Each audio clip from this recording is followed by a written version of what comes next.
All right, composition of functions, again, is very heavily notation-based.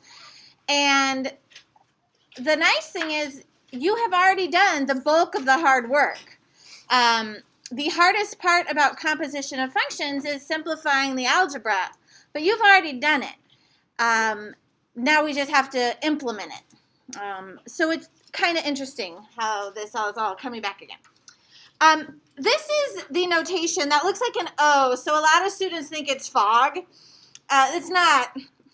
It's composed with G, F composed with G, in terms of X. And again, this is new notation that I absolutely hate, and I much prefer the old notation, which is saying F of, and then on the inside, we have this G of X function. F of G of X, and that's how we read that, F of G of X.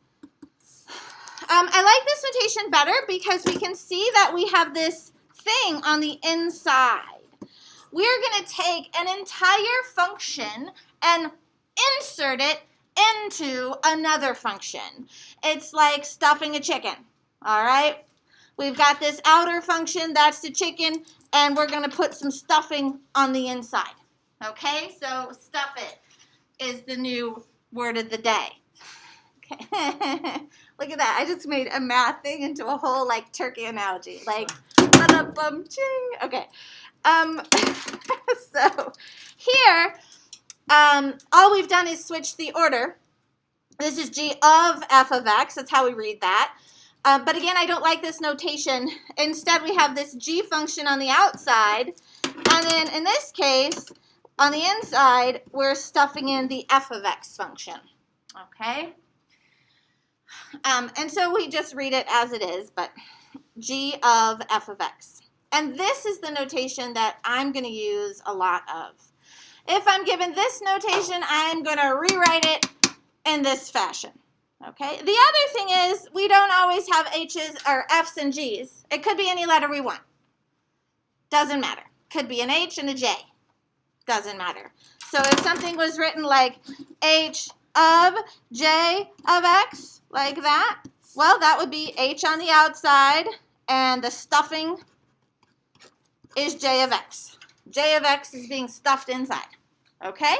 So it doesn't matter what letters they use. They could be anything. All right, we've got 3 different things coming at us today. Example 1. Evaluate F of G of -6. This is notation that I like. You can see we have 2 graphs here, y equals F of X, so this is my F function. And again, just draw your basic shape. You don't need tick marks. Just draw the shape, and we're going to label that graph so that we understand it later, okay? Here we have y equals G of X, and again,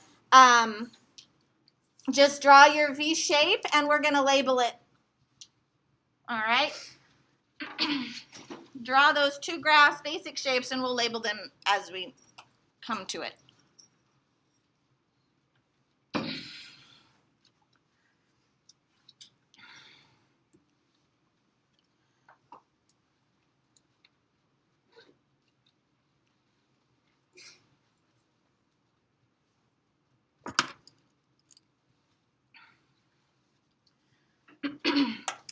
The reason that I like this notation better than the way that on the first page that we talked about is because we can talk about order a little more easily in this way. What comes first? Well, order of operations. PEMDAS says we have to do whatever is inside parentheses first.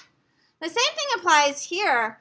We've got multiple sets of parentheses, and when we have that, we always start with the innermost set of parentheses, that very inside. We start with the inside and work our way out, okay? And so that's what we're going to do here. I'm going to color code this. First of all, I have F of. You can see that on the outside we have F of.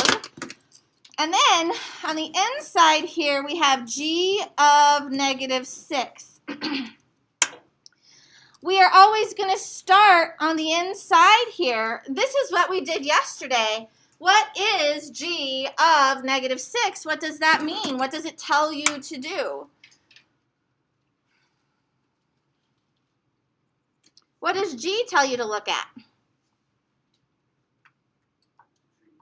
The g-graph. Yeah, that says go to the g-graph. And look, we have a g, and am I recording? Oh, good. Okay. And then you can see in place of x, what do we have?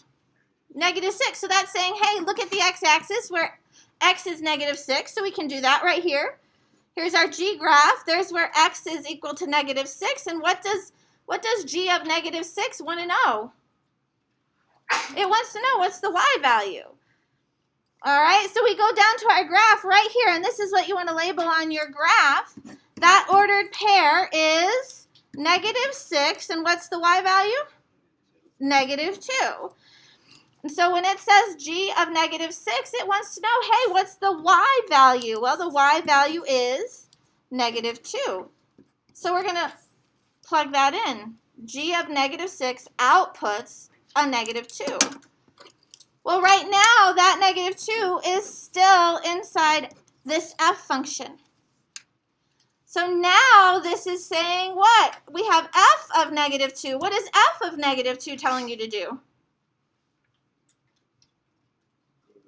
Go to the f graph. Yeah, there's the f graph. So it says go to the f graph, and we have a negative 2 in place of the x. So that says, hey, go to negative 2 on the x-axis. And again, this wants to know, hey, if we have f of some number, we want to equal the y. What is the y? Let's see. We're going to go up here, and on our graph, we should probably label, that is the point negative 2, 4. So label that point on your graph. What is f of negative 2? 4. That's it. So we start on the inside of our function and evaluate that inner function and use that result to get to the next graph and go from there. We're working our way inside out. It's also how I eat my Thanksgiving dinner. Definitely start with the stuffing. Okay, questions on this one? Again, this is the notation. This is the work that you should be doing, okay? All of this is proper work, and I'm going to continue the proper work, okay? So keep that in mind as we're going through this. All right, find example 2. Find the value of f of g of negative 2. Example 2, find the value of f of g of negative 2.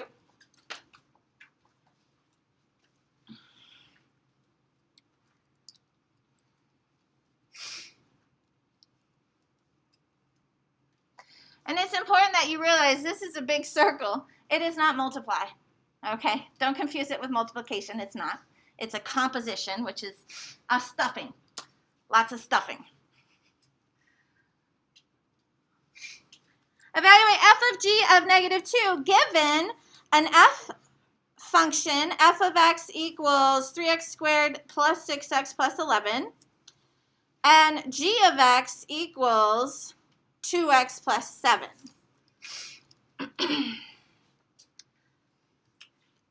So first of all, I really don't like this notation. And so I'm going to rewrite it. F of, what goes on the inside?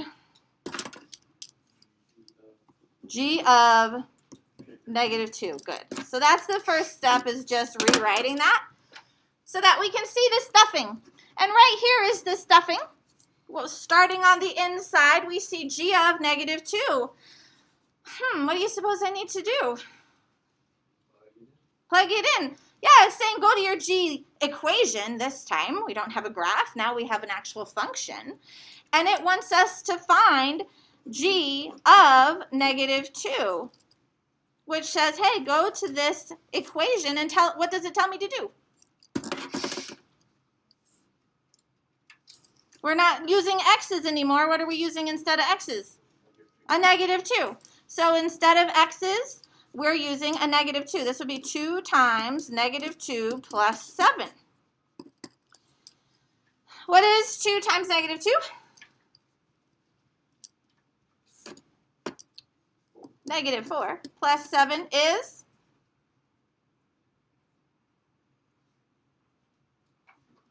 3. Very good. Okay.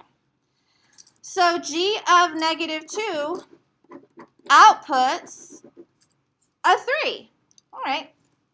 So I can replace g of negative 2 with a big old 3. Now, that's still contained inside f now. So now we have f of 3. What is f of 3 telling me to do? Which equation do I use? Yeah, there it matches. The f's match, so we use our f equation. And we don't have an x anymore. What do we have instead of x? 3. So we're going to do f of 3, which means all the x's get replaced with 3's. So 3 times, plug in a 3 squared, plus 6 times a 3, plus 11. We have to do order of operations here. This is something you could entirely, there's no x's, there's no letters here. You could plug this entire thing into your calculator if you wanted to. That would be totally fine. I'm going to do the math. 3 squared is 9 times 3 is 27 plus 18 plus 11. I can't do that math. That's a hard no. Okay, plus 18 plus 11. All right. So we have f of 3 equals 56. 56. I don't know why I wrote 52. 56. There we go. So all right, here, what's f of 3? 56. And that is our final answer. F of g of negative 2 equals 56. So again, it's starting with the inside and just going through the step-by-step process to get through to the outside. Okay. Questions on that one? Okay. All right. These were both numeric. They had numbers instead of x's. So the very last one we have today is, you'll notice here we've got it in terms of x. All right, so here our answer means in terms with x or of x. This one's going to have an answer with x's in it versus the others we actually put numbers in and could get a number answer out. So example 3, express the result in standard form.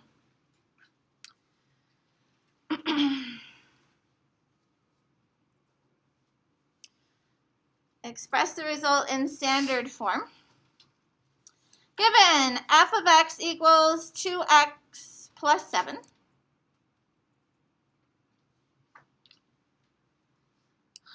And g of x equals 2x squared minus 6x plus 5. And we want to find g of f of x.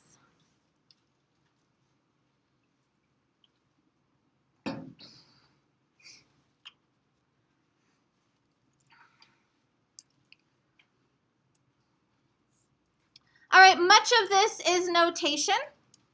G of f of x is in a great form. I like this form because I can see what's on the inside. What's on the inside? Oh, hey, very good. You're actually a step ahead of me. Here, f of x is on the inside, and we can replace f of x with, yeah, f of x is the same as 2x plus 7. So we can replace f of x with 2x plus 7. But now there's something still on the outside. What's still on the outside? G. So here this says, hey, g of 2x plus 7. Well, what the hell does that mean? The x is 2x plus 7. That's what you said, yeah? Yeah, it's saying, hey, go to the g equation. And we don't have an x anymore. What do we have instead of x's? 2x plus 7. So that 2x plus 7 is going to go in our g function everywhere there's an x. And this is probably the hardest part. I have a 2. And then instead of x, what am I plugging in? 2x plus 7. I'm going to write that down. 2x plus 7 instead of x. All right. So that is 2x plus 7 being squared minus 6. And then instead of x, what are we using? 2x plus 7. And then we have the plus 5. You'll notice the color coding there. Very important. You can see the outer pieces still exist, but instead of the x, we're plugging in. We're stuffing. Our stuffing here is 2x plus 7, stuffing it in. Now this we've already done. Do you recognize this? Yeah? We've already done all of the algebra here. It does take a bit to clean it up, so we are going to clean this up by starting with our exponent. What does 2x plus 7 quantity squared mean? 2x plus 7 times 2x plus 7. Good. So I'm going to write that out 2 times. 2x plus 7 times 2x plus 7. I'm going to leave all the rest of this for now. And we are going to start here by multiplying those two bubbles together, distributing. This 2 in front is going to hang out. And we're going to distribute. What's 2x times 2x? 4x squared. Very good. What's 2x times 7? 14x. Very good. And now we're going to distribute the 7. Again, 7 times 2x is another 14x. And then 7 times 7 is 49. Good. I'm going to go ahead and just leave the rest of this stuff again for now. And I'm going to put a big arrow to come up here to give myself some more room. Okay. The next thing we have to do is a whole lot of, let's see, oh, you know what we can do? We can do a little cleanup first. I'm going to go ahead and clean up that 14x and 14x. What is that? 28, yeah. All right, so I have 2 times the quantity 4x squared plus 28x's plus 49. And then the minus 6 times, 2x plus 7 plus 5. Now what should we do? Distribute. Lots of things to distribute here. We got a 2 we're going to distribute. And we have a negative 6 we're going to distribute. And then it's just combined like terms. 2 times 4x squared. 8x squared. Good. 2 times 28x. 56 x's, I believe.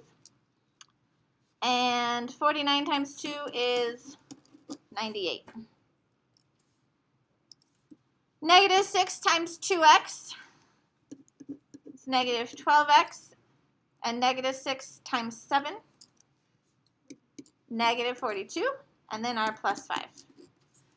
All right, last step. You can imagine that this is a lot of work, right? And it's dependent entirely upon making sure this first step is right. Okay? That we've got the stuffing in the right spot. You don't want to go through all this work and have it be wrong, okay? So it might be worthwhile to raise your hand and be like, hey, can you make sure I did the stuffing right? Before you go through all this effort. Okay, combining like terms, we have 8x squared, doesn't have any comrades. We have 56x and negative 12x, and I'm just going to use a calculator because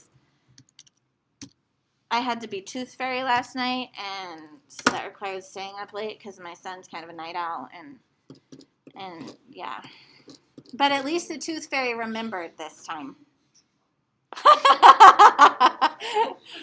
You know, it's really bad when your kid comes out and they're like, the tooth fairy didn't come last night. And you're like, oh, I wonder if there was an emergency. I'm sorry if I hope I'm not bursting anyone's Tooth Fairy bubbles. Okay. All right. And then last but not least, we've got 98 and a negative 42 and a positive 5. 98 minus 42 plus 5, and I get 61. Ladies and gentlemen, please don't be, and look at that dyslexia happening right there. Don't be afraid to use a calculator. It is okay. That's why we have them. We certainly don't want you to get something wrong because you did 2 times 4 and got 6. That's never fun. Okay. All right, ladies and gentlemen, do you have any questions for me? Again, this stuffing part is very important. So please, when you get to this part, raise your hand and ask me if you did the stuffing correctly before you carry on with all this effort, okay? Ladies and gentlemen, Delta Math.